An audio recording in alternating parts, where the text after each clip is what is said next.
आत्मनंदन सभी को। मैं ऋतु रानीवाला न्यू सेल्फ मेडिटेशन ग्रुप में आप सभी लोगों का स्वागत करती हूँ और धन्यवाद करती हूँ आज के इस ओशो ध्यान के सत्र में जुड़ने के लिए।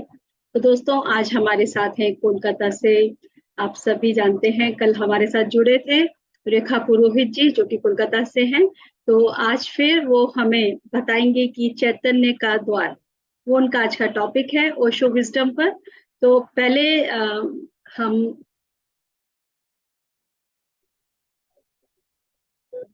बहुत बहुत धन्यवाद रेखा जी आपका, और स्वागत है। आत्मवंदन आपको। आपको भी जी यहाँ बैठे सभी मेरे आत्मा बंधुओं को आत्मवंदन। तो आज हम ओशो का ही है, चैतन्य का द्वार। तो कल से ही मिलता जुलता, एक्चुअली हर सब्जेक्ट ही अपने आप में एक दूसरे से कनेक्ट ही है। तो आज हम चैतन्य का द्वार हम शेयर करेंगे। तो सबसे पहले आज ना आधे घंटे का ध्यान करेंगे रितु ठीक जी, है। जी है जी ना, जी। क्योंकि ये थोड़ा लंबा है। हाँ हाँ। तो कोशिश पहले हम करूंगी ध्यान कर जल्दी लेते करने हैं। का। हाँ हाँ हाँ, पहले ध्यान करेंगे आधे म्यूजिक आप घंटे। शेयर करेंगे? नहीं, एक्चुअली आज मैं म्यूजिक करी नहीं हूँ, आप ही करिए आज ठीक म्यूजिक है। ना। मैं पत्री सर की म्यूजिक शेयर कर देती हाँ हूँ। हाँ हाँ। हम्म। ठीक है। ओके।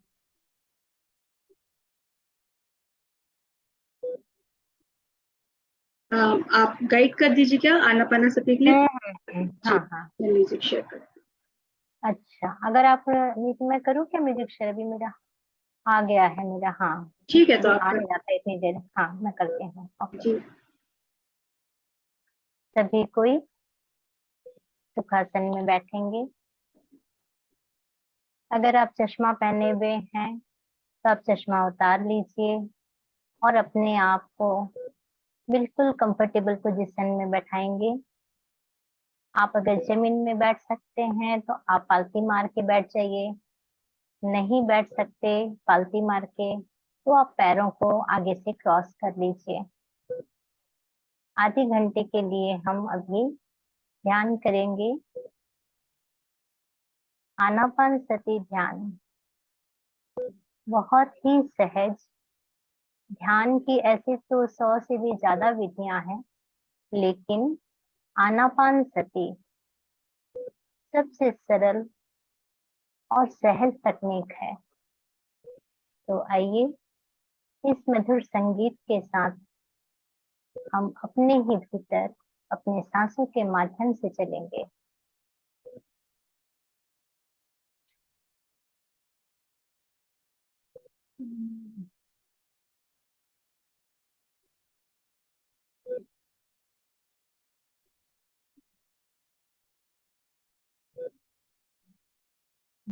रितु जी, मेरा ना म्यूजिक शेयर नहीं हो रहा है, तो आप प्लीज करेंगे क्या? मेरा हो नहीं रहा है। हाँ, मैं करती हूँ। हाँ।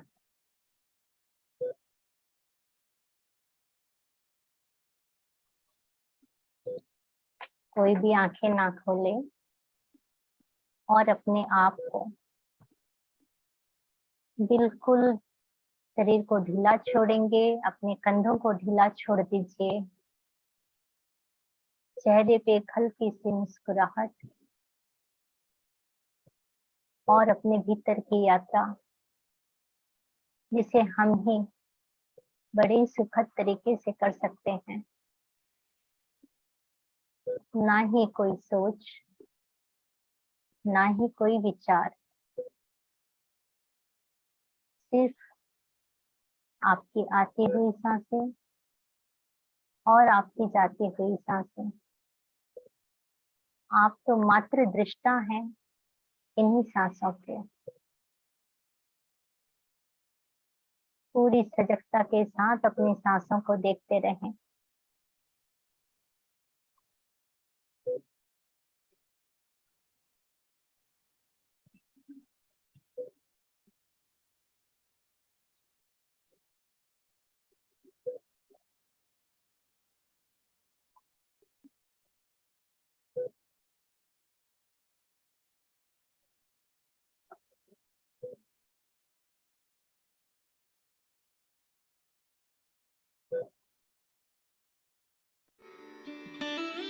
म्यूजिक शेयर हुआ? जी हुआ। वॉल्यूम हाँ ठीक है? ठीक है।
लास्ट के 30 सेकेंड।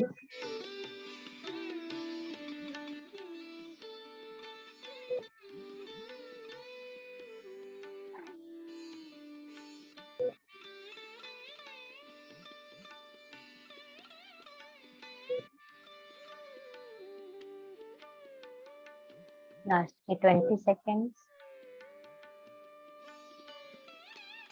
अपने आप को पूरे अवेयरनेस में लाइए।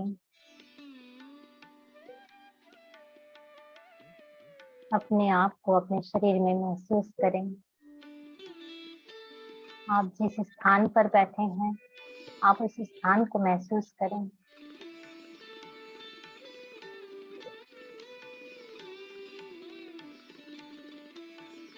लास्ट के 10 सेकेंड। 10, 9, 8,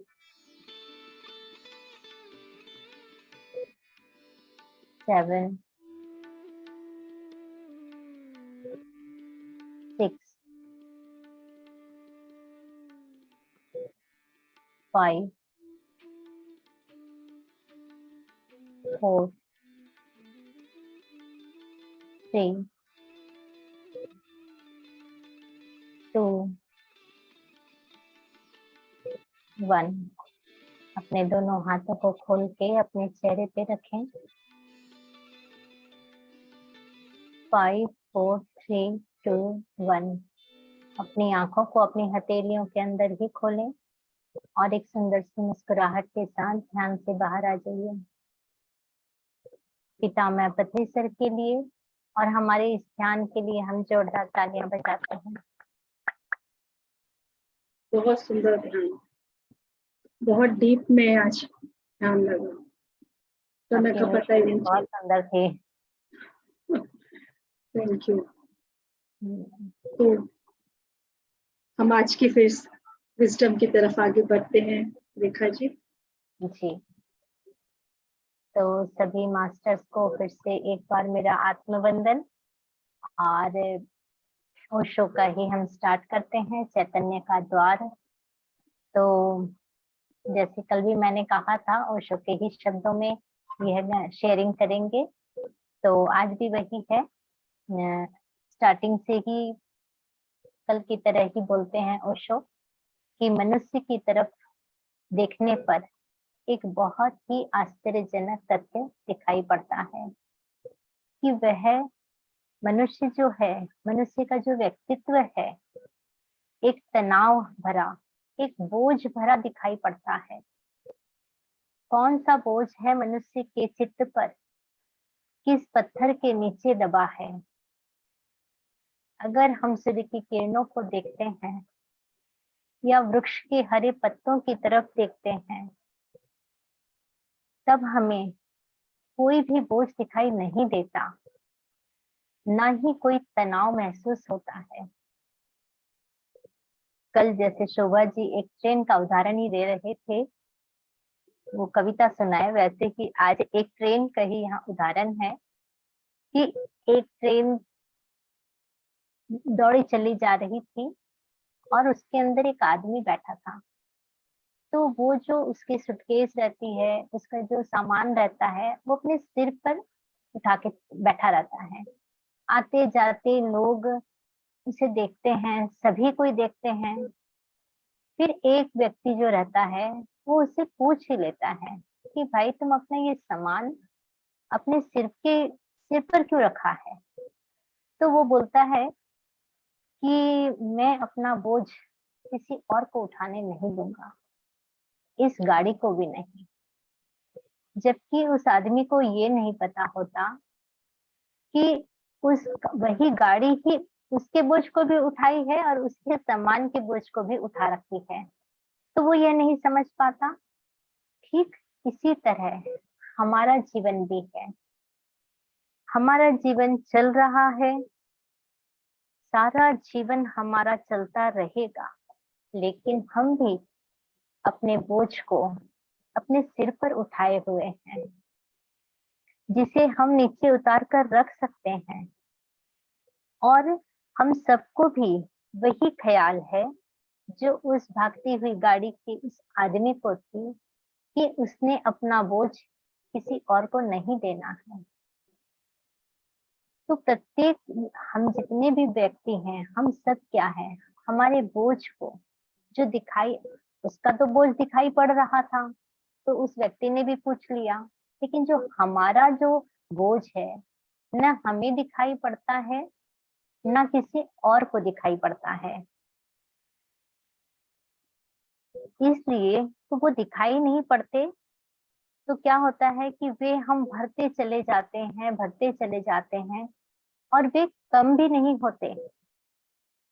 फिर यहाँ ओशो को कहते हैं कि बच्चे और बूढ़े में अगर कोई अंतर है तो सिर्फ एक ही है कि जो बच्चा है अभी तक उस पर कोई बोझ नहीं दिखाई देता, उसने उसने अभी तक कोई बोझ अपने सिर पर रखा नहीं है। लेकिन जो बूढ़ा है वो जीवन भर का बोझ अपने सिर पर रखा है। बुढ़ापे का मतलब ही है इतने बोझ से दब जाना कि जीना असंभव हो जाए। शरीर तो बूढ़ा होगा, लेकिन मन अगर निर्भर है तो आत्मा कभी बूढ़ी नहीं होती, क्योंकि हमारा शरीर जो है यह तो पंच तत्वों से बना है। परिवर्तन ही प्रकृति का नियम है। जैसे हम छोटे थे, जवान हुए, फिर हम वृद्ध भी होंगे, लेकिन हम सभी जानते कि आत्मा का स्वरूप नहीं बदलता। तो अगर आत्मा अगर निर्भर है तो मरते क्षण भी व्यक्ति वैसा ही बच्चा होता है, वैसा ही सरल, वैसा ही निर्दोष जैसा उस दिन था जब वह पृथ्वी पर आया था। एक बार जीसस भरे बाजार में खड़े थे तो किसी ने उनसे पूछा कि तुम स्वर्ग के राज्य की बातें करते हो, कौन होगा अधिकारी उस राज्य को पाने का। तो जीसस एक छोटे से बच्चे को उठाकर अपने कंधे पर बैठाते हैं और बोलते हैं कि जो बच्चे की भांति होंगे वही उस राज्य को पाने का अधिकारी होगा। बच्चा, उन्होंने बच्चा नहीं कहा, बच्चे की भांति कहा। तो जो उम्र में आगे तो चले गए हैं, लेकिन आंतरिक बोझ जिन्होंने नहीं लादा है अपने ऊपर, वो उस बच्चे की बात कर रहे हैं। इस अनजान से बोझ को लेकर हम सोचेंगे कि हम शांत हो जाएंगे, तो यह असंभव है। इन बोझों को लिए हुए हम ध्यान के द्वार में प्रविष्ट नहीं हो सकते, क्योंकि जब हम ध्यान में बैठते हैं तो हम बिल्कुल हमेशा बोलते हैं अपने विचारों को मुक्त कीजिए, अब कोई सोच नहीं, कोई विचार नहीं। तो इसीलिए कि जब तक हम इन विचारों से मुक्त नहीं होंगे, ये जो हमारे सिर पर बोझ है, उससे अगर हम हल्के नहीं होते तो हम ध्यान में प्रविष्ट नहीं हो पाएंगे। उन बोझों को किसी ने आपके ऊपर नहीं रखा है, हमें पता ही नहीं चलता, और रोज रोज हम एक के ऊपर एक बोझ रखते चले जा रहे हैं। चित्त के बोझ हमारी समझ में आ जाएं तो उन्हें उतार कर नीचे रखने में कोई कठिनाई नहीं होगी। उन बोझों की झलक हमारे विचार में आनी तो चाहिए, क्योंकि ओशो कहते हैं हमें तो अपने विचारों का बोझ तक पता ही नहीं कि हमने उन बोझों को लाद के रखा है। पहली बात, जो बीत चुका है वह अब कहीं नहीं है। सिर्फ हमारी स्मृति को छोड़कर सब बह चुका है। और यह बोझ क्या है? यह बोझ है हमारे अतीत का। जो हमारे अतीत के जितने भी दुख थे या हमारे सुख थे, कुछ भी थे, सुख हमें जनरली याद नहीं आता उतना जितना हमारे दुख हमें याद आते हैं, और उन्हीं का ही बोझ होता है। तो कल हुआ था कुछ, वह हो चुका। जैसे पानी में पड़ी हुई रेखाएं बन भी नहीं पाती और मिट जाती है। समुद्र में जब हम समुद्र के किनारे जाते हैं, हम कुछ अगर वहां लिखते हैं तो तुरंत पानी की लहर आती है और उसको मिटा के चली जाती है। माने हम अभी तक कंप्लीट नहीं करे हैं, जितनी भी वो आके चली जाती है। तो वही बोल रहे हैं कि वैसे ही इस जीवन की सतह पर बनी हुई रेखाएं बन भी नहीं पाती है और मिट जाती है, क्योंकि आज जो कुछ बातें हुई वो थोड़ी देर के बाद ही मिट गई। तो आदमी को जो कल हुआ था वह उसको जकड़ कर बैठ गया है। कल किसी ने गाली दी और कल किसी ने प्रेम किया, कल किसी ने सम्मान किया, कल किसी ने अपमान किया, और भीतर ये सारे कल अंतहीन है। अनंत जन्मों का बोझ है जिसे हम उठाकर चल रहे हैं। यह समझ लेना जरूरी है कि जो बीत गया वह बीत गया, अब वह कहीं भी नहीं है, क्योंकि वह सिर्फ हमारी स्मृति में है। अगर हम उस स्मृति को भुला दें तो कल की कोई भी बातें वापस दोहराई नहीं जा सकती, क्योंकि वो बीत चुका है। अब यहाँ पर एक कहानी है, शायद ये कहानी बहुत पॉपुलर है और सभी जानते हैं, फिर भी यहाँ पर ये बहुत सही बैठती है, इसीलिए कि मैं बोल रही हूँ। एक आदमी बुद्ध के पास आया। बुद्ध तो बहुत ही शांत बैठे थे। वो आदमी आया, बहुत क्रोधित था और बुद्ध को बहुत क्रोध में कुछ कुछ कहने लगा, लेकिन बुद्ध तो कोई जवाब दिए ही नहीं। तो वो उन पर थूकने लगा। वो जैसे ही थूका, बुद्ध अपने चेहरे पर उनके जो कपड़ा रहता था उस कपड़े से अपने चेहरे को पोंछ लिए। वो आदमी देखता ही रह जाता है कि बुद्ध जवाब ही नहीं दे रहे। लेकिन उनके पास जो आनंद बैठा था, वो जो उनका भिक्षु जो एक था, तो वो आनंद, और जब वो अपना थूक पोंछते हैं तो बुद्ध फिर उससे पूछते हैं कि और तुम्हें कुछ कहना है? तो वो शांत हो जाता है। तब आनंद बोलता है कि आप ये क्या कर रहे हैं? आप उससे पूछ रहे हैं कि और कुछ कहना है, वो आप पर थूका है।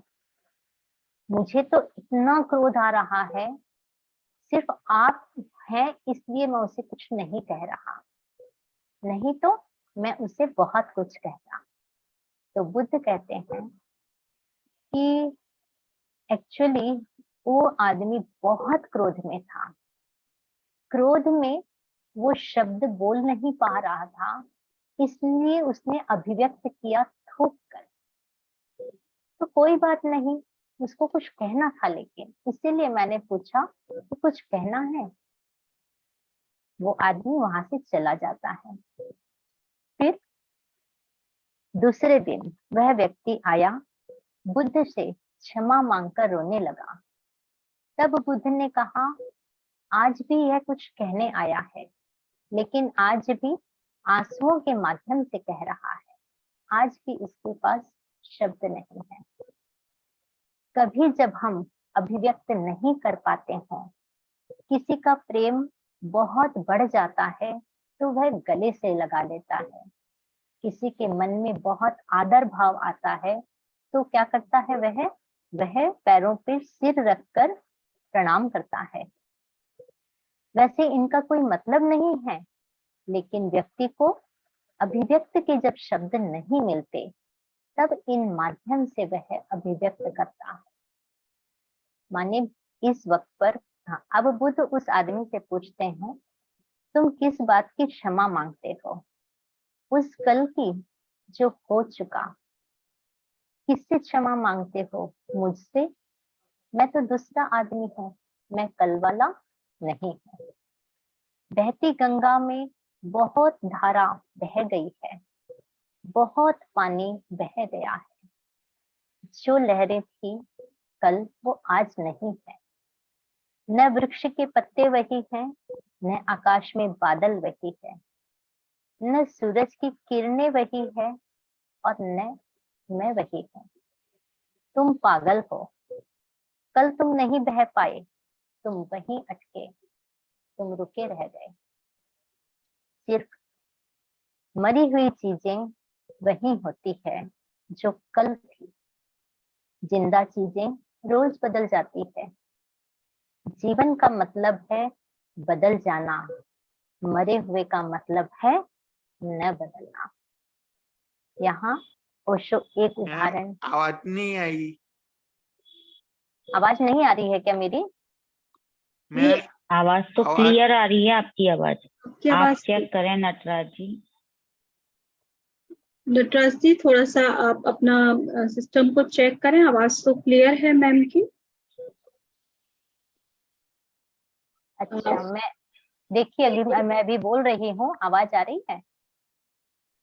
आप अभी आवाज नहीं आ रही है आपको?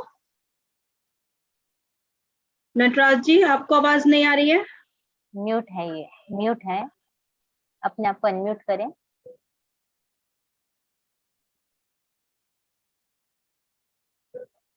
आप म्यूट हैं, अभी आपकी आवाज नहीं आ रही है। आ रही है आवाज? हाँ जी, कंटिन्यू कीजिए मैम। मे भी शायद उनको। हाँ जी। हाँ, ओके। तो यहाँ ओशो एक उदाहरण और देते हैं। वह कहते हैं, आदमी तो फूल है, जिंदगी तो फूल है, स्मृति पत्थर की तरह उस फूल को दबाए हुए है। सोचो, एक फूल पत्थर के नीचे दबा हो तो कैसे प्राण हो जाएंगे। वैसे ही आदमी की चेतना स्मृति के पत्थर के नीचे दब गई है, परेशान, पीड़ित और तनाव से भरी जा रही है। ध्यान में प्रवेश मैम होता की है। आवाज नहीं आई।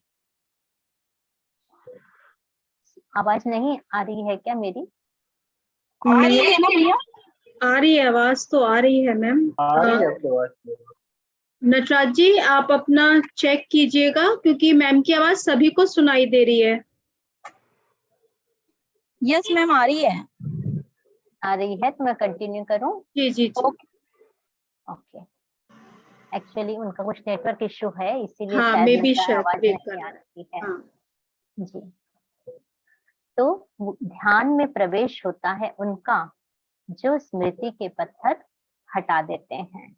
ओशो हमें बार बार याद दिलाते हैं कि अगर हमने अतीत की बातों के साथ, तो हम ध्यान में प्रवेश नहीं कर पाएंगे।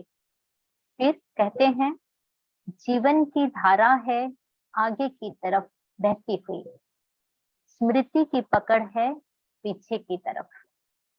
स्मृति रुक जाती है अतीत पर, ज्ञात पर, जीवन भागता है आगे अनजान अज्ञात पर। मैडम मैम जी वहाँ कहिए नटराज जी, आवाज मैम नहीं आ रही क्या? रितु मैम जी, रितु जी आप शायद आपको हाँ वो जी, बोल रहे हैं। हाँ जी, बताइए नटराज जी, आवाज नहीं आ रही है आपको? हाँ वो बोल रहे हैं लेकिन उनको ना आवाज नहीं जा रही है। आप अपनी मम्मी से चेक कराएं फोन को ले जाके नटराज जी।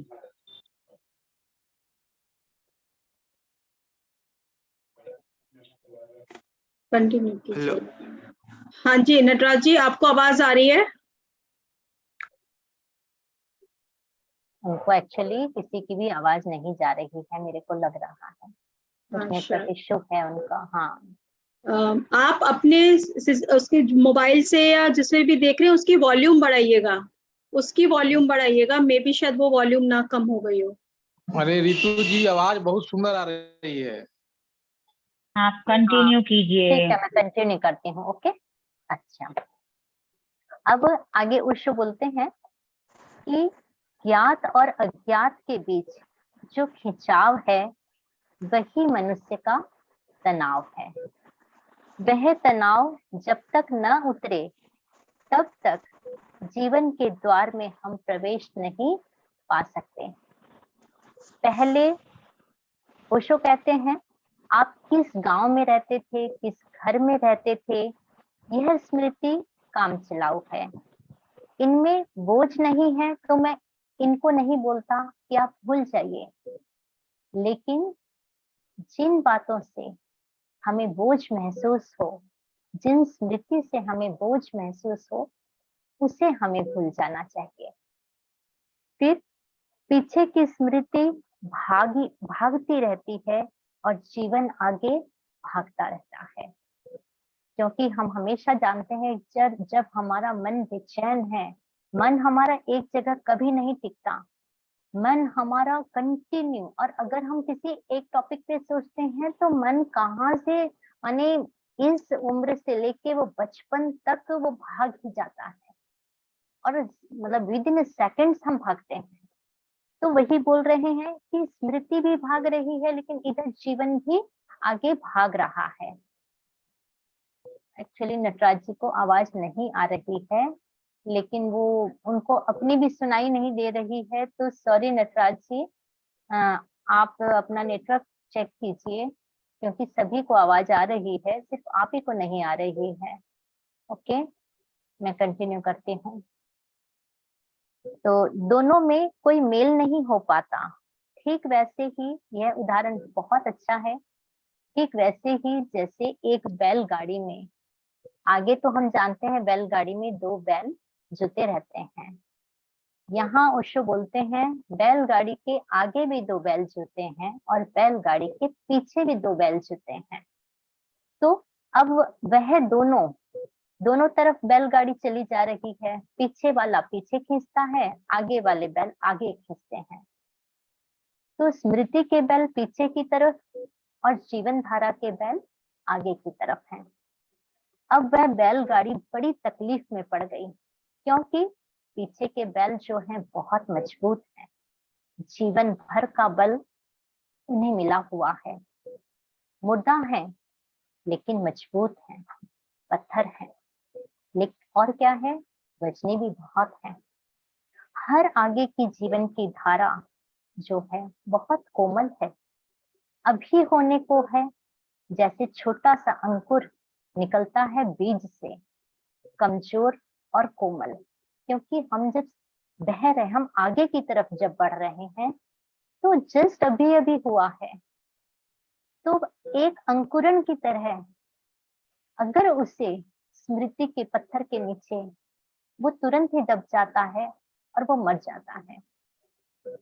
गाड़ी पीछे नहीं जा सकती है, सिर्फ आप उसे खींच रहे हैं, और तब जिंदगी रुक जाती है, ठहर जाती है, धारा नहीं रह जाती, एक बांध बन जाती है। फिर हम वहीं सड़ते हैं, बोझ से मरते हैं।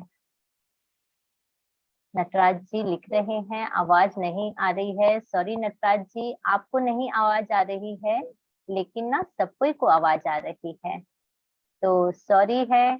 आप YouTube में सुन लीजिएगा कल, शायद आपका नेटवर्क इश्यू है।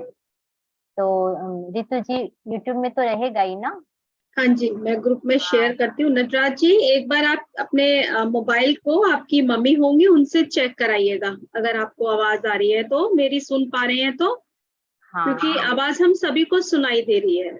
उनको भी, मेरे को लग रहा है उनको ना किसी की भी आवाज नहीं सुनाई दे रही है, इसलिए वो परेशान हो रहे हैं। लेकिन आप कल YouTube में सुन लीजिएगा नटराज जी। आपको आवाज नहीं आ रही है, इसीलिए हम कंटिन्यू कर रहे हैं, तो सॉरी है।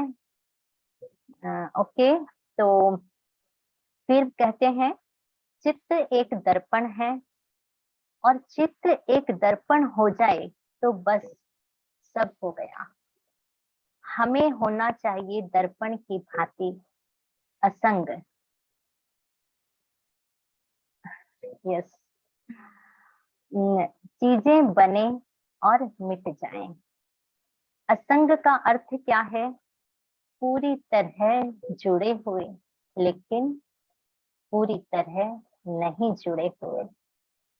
दर्पण की भांति क्या होता है दर्पण में?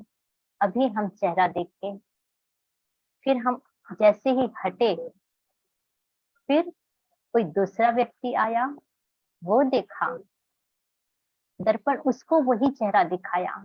दर्पण न किसी से जुड़ता है और न किसी से प्रेम करता है, वो बस अपने आप खड़ा है सिर्फ वहां पर।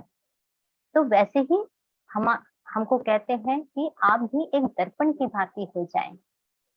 मन रोज रोज खाली हो जाए और दर्पण बन जाए, तो आदमी ने पा लिया जिंदगी का राज, पा लिया उसने परमात्मा का राज। परमात्मा रुका हुआ नहीं है, इसलिए तो रोज नया पैदा करता है। बहुत सुंदर उदाहरण यहाँ ओशो देते हैं कि नहीं तो रामचंद्र जी को पैदा करता चला जाए रोज रोज, कृष्ण भगवान को पैदा करता चला जाए रोज रोज, आपको पैदा ही नहीं करता वह। जैसे किसी भी कार कंपनी होती है, एक साथ वहां पर 1 लाख कार एक जैसे निकलती है, लेकिन परमात्मा की फैक्ट्री में हर हर दिन जितने भी आते हैं सब अलग। तो यहाँ लिखा है क्योंकि आप बिल्कुल नए हैं, आपके जैसा कोई और नहीं है, तो कितने अनुग्रहित होंगे। ईश्वर ने कितना हमें सम्मान दिया है, एक एक आदमी को उसका कोई हिसाब नहीं। लेकिन हम अपने को पुराने करने पर लगे हुए हैं, हम अपने को नया होने ही नहीं देते। हम हमेशा कहते हैं मैं तो पहले के जैसी ही हूँ, मैं जैसी थी आज से 20 साल पहले जैसी थी, मैं आज भी वही हूँ। क्यों? जो मैं 20 साल पहले थी वो मैं अलग थी, लेकिन आज जो हूँ मैं अलग हूँ। ओशो को भी उनके कोई मित्र आते हैं तो उन्होंने वो बोलते हैं कि सपोज इसी टॉपिक पे मैंने आपको जब पहले सुना था तो आप चैतन्य का द्वार कुछ और बोल रहे थे, लेकिन आज तो आप कुछ और बोल रहे हैं। तो ओशो बोलते हैं उस दिन जो मैंने कहा वो मैं अलग था, आज जो मैं कह रहा हूँ आज मैं अलग हूँ। बिल्कुल सही है मास्टर्स, क्योंकि जब हम ध्यान करने लगे, हम भी जब एक बुक को पढ़ते हैं, आज जैसे कोई भी बुक हो, आज हम योगी कथामृत की ही बात मैं अपनी करती हूँ, मैं पहले पढ़ी समझी, लेकिन अब मुझे लगता है मैं क्या समझी पता नहीं, उसको रिपीट रिपीट हम दूसरी बार पढ़ते हैं, हम तीसरी बार पढ़ते हैं, हमको हर बार वह कुछ नई समझ में आती है। क्यों? क्योंकि हम कल जो थे हमको आज नहीं है। तो यहाँ वही कहते हैं कि जो अतीत के, फिर यहाँ वो बोलते हैं कि जो अतीत के प्रति मरता है वही वर्तमान में जीता है।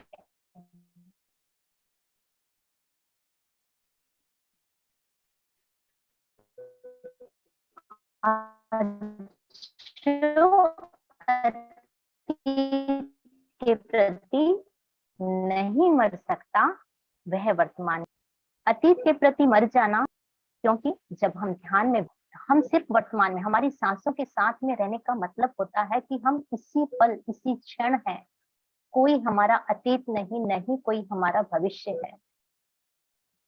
ओशो कहते हैं सिर पर रखा बोझ उतार दें, फेंक दें, इतना बड़ा सब चल रहा है, आप ही क्यों इस फिक्र में पड़े हैं कि मैं इस बोझ को न लेके जाऊंगा तो पूरी दुनिया का क्या हो जाएगा। दरअसल हम सबको यही ख्याल है कि हम चला रहे हैं इस दुनिया को। क्यों है यह ख्याल? यह इसलिए कि हम चला रहे हैं, इसमें बड़ा मजा आता है, लगता है कि हम कुछ हैं, अपने आप को हम स्पेशल महसूस करवाते हैं। यह हमारे अहंकार का पोषण है कि हम चला रहे हैं। अहंकार को तृप्ति मिलती है, सच्चाई यह नहीं है। आप कुछ नहीं चला रहे, एक बड़ी चलती हुई दुनिया के आप सिर्फ एक छोटे से हिस्से हैं, एक बड़े जगत के, एक बहुत बड़े चलते हुए ब्रह्मांड के, एक बहुत बड़ी गति के आप सिर्फ एक हिस्से हैं। उस गति के हम एक अणु मात्र हैं।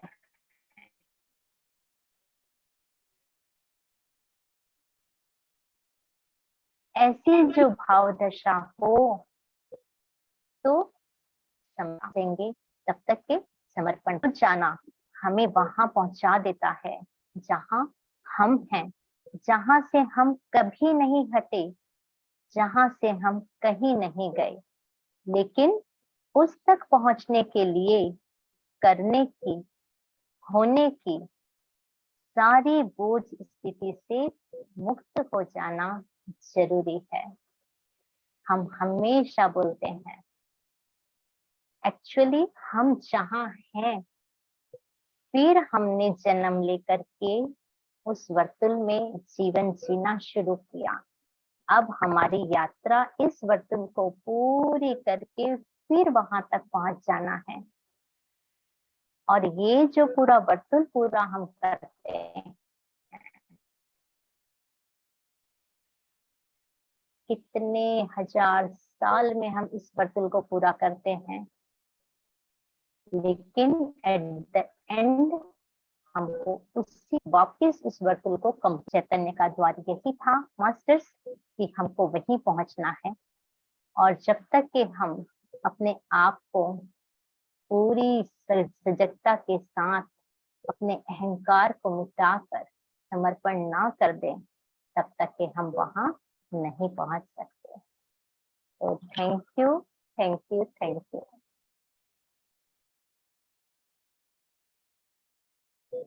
बहुत सुंदर रेखा जी। मतलब आपने इतने अच्छे से आज जो समझाया है कि जैसे हम लोग बोझा लेके घूमते हैं अपने अतीत का, और सच बात है वो हमें पता नहीं चलता, क्योंकि कई बार हमारे जीवन में जो बेचैनी, घबराहट हमें अंदर से पता चलता है कि हम किसी बोझ के तले हैं, वो शायद हम समझ नहीं पा रहे हैं कि वो हमारे जो जिसे कहते हैं चित्त पे कितना डीप अंदर गया हुआ है, जो हमने अपने अतीत की जो हमारी स्मृतियां हैं उनको रखा हुआ है। तो आपने, और उसको हम जब बिल्कुल कहते हैं ना रिलीज कर देते हैं, तो फिर हम उस खुशी को और उस हल्केपन को महसूस करते हैं, तो तभी वो आनंद आ पाता है। तो जैसे ओशो ने बोला, इसमें आपने अभी जो बताया उनके, कि हम ध्यान में भी तभी जा सकते हैं जब हम अतीत को छोड़ देंगे। तो बहुत अच्छे से आपने समझा, थैंक यू। Thank you. मैं तो एक सेकंड लाइट ऑन करती हूँ, अंधेरा हो गया है। तो फ्रेंड्स, आप लोगों की कोई भी शेयरिंग हो रेखा जी से, कैसा लगा आज का उनका जो उन्होंने ओशो विजडम हमें बताया है चैतन्य के द्वारा, तो उसके बारे में जरूर शेयर कीजिएगा। जी मीनू रेखा जी। हाँ, मैं भी वही कहना चाह रही थी। इनका एग्जाम्पल बहुत अच्छा था कि मतलब जो हमारा पास्ट है वो पीछे खींच रहा है और हम आगे बढ़ रहे हैं, तो हम दोनों तरफ से जब खींचेंगे, जबकि पास्ट हमारा कितना मजबूत होता है, इतना समय हमने उसमें दिया है, जैसे जैसे हम उसको छोड़ेंगे हम तभी आगे बढ़ सकेंगे, वरना हम रुक जाते हैं और दुनिया तो आगे चल ही रही है और ध्यान में भी हम तभी आ सकते हैं। तो हमें जब पास्ट को छोड़ते जाएंगे तो हमें अपना ध्यान में भी जा सकेंगे, आगे भी बढ़ते सकेंगे। वेरी नाइस एग्जाम्पल, मुझे बहुत अच्छा लगा। और कहते हैं ना, ये छोटा सा एग्जाम्पल है, इसमें बहुत ताकत है कि उसको आप छोड़ दो वरना दुनिया तो चली जाएगी। जैसे उन्होंने कहा कि वो आदमी मरी के समान है, वो तो गुस्सा कर रहा था और वो तो वहीं रुक गया और हम सब आगे बढ़ रहे थे। जब बाद में उसने माफी मांगी तो मैं तो बदल चुका था, वो वहीं था। Very nice explanation. Thank you Rekha ji. तो जो आपने ट्रेन का भी एग्जाम्पल दिया कि वो अपने सर पे सूटकेस लेके जा रहा है, ये सोचकर कि मैं अपना बोझ जो है ना इस ट्रेन को भी नहीं दूंगा। हाँ तो कुछ ऐसे ही इसी तरह की शायद कहना चाहिए एक मन स्थिति सभी की ऐसी ही है। तो बहुत अच्छा हमें अपने मन पे और शरीर पे ही तो सोचना है। बिल्कुल सही। इसीलिए पत्री सर बोलते हैं ना, ध्यान से ज्ञान और ज्ञान से मुक्ति। बिना ज्ञान मुक्ति नहीं मिल सकती और ज्ञान हमें तभी आएगा जब हम ध्यान करेंगे तभी। बिल्कुल सही कहा आपने। Thank you. तो फ्रेंड्स, और कोई शेयर करना चाहता है? हैंड रेज कीजिए अगर आप आज के सेशन के लिए आप क्या अच्छा लगा आपको ओशो विजडम में, जो हमें रेखा जी ने इतने अच्छे से समझाया, या आप अपनी तरफ से ऐड कीजिए, कुछ भी शेयर कीजिए।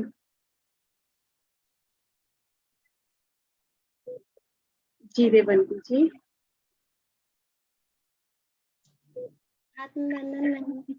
आत्मबंधन।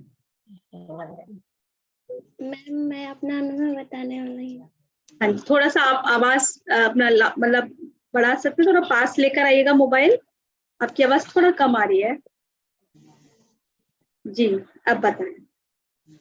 मैम, मैं अपना अनुभव बताना चाहती हूँ। हाँ जी जरूर बताइए। बताइए देवंती जी।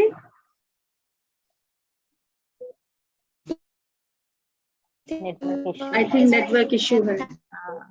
आपका नेटवर्क स्टेबल नहीं है, इसीलिए आपकी आवाज नहीं आ रही है। एक बार आप वीडियो अपना ऑफ कर दीजिएगा। देवंती जी, आपको आवाज आ रही हो तो आप अपना वीडियो ऑफ कीजिएगा। हाँ जी, अब बोलिए।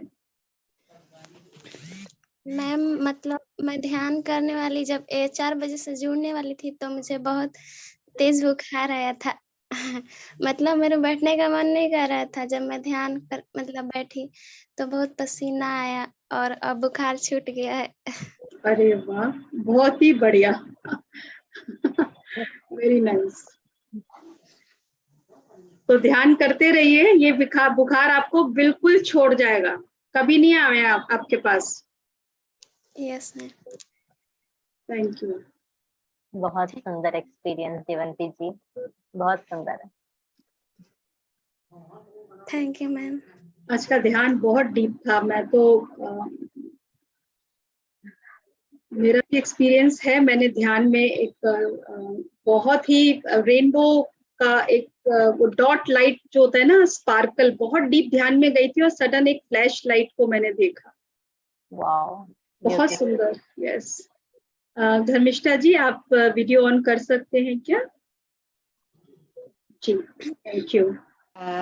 मैम, बहुत ही अच्छा ध्यान था और ये बुक की एनर्जी इतनी अच्छी थी कि ये बुक के एनर्जी के साथ जब मैं जुड़ गई इतना फ्लो हो रहा था, व्हाइट लाइट का इतना फ्लो हो रहा था मैम, कि जैसे सच में चैतन्य द्वार खुल गए, और सबके चैतन्य द्वार खुले और सबने सर्कल बना के इस क्या बोलते हैं, आत्मशक्ति यानी सबकी चैतन्य जुड़कर ध्यान के अल्टीमेट मैम, बहुत मस्त।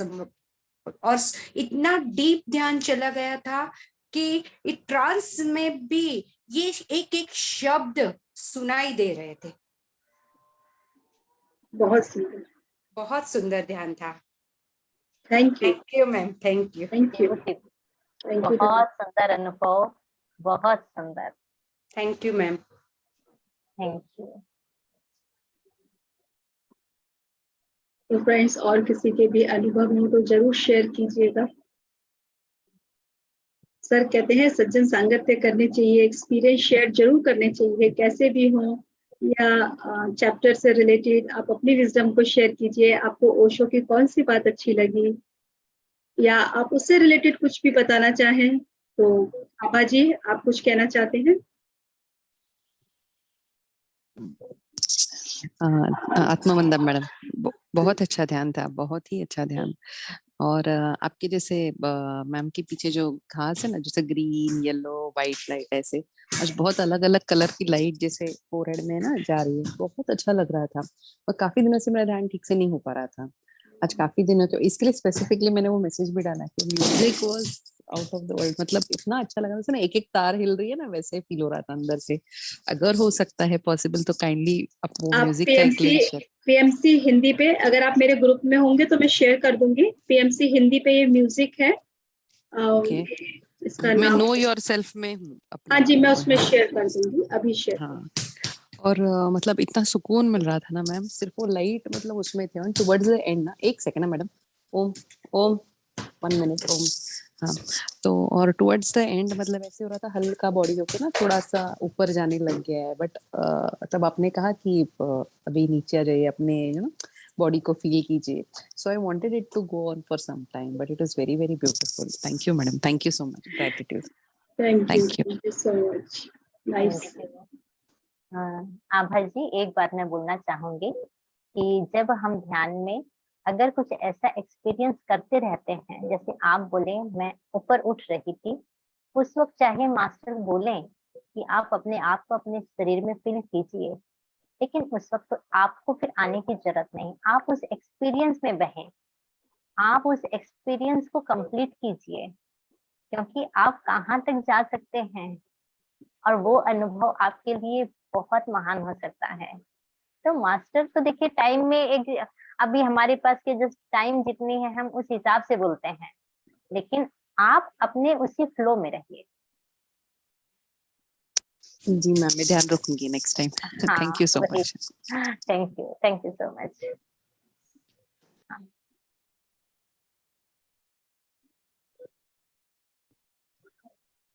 फ्रेंड्स, और किसी की कोई शेयरिंग हो तो प्लीज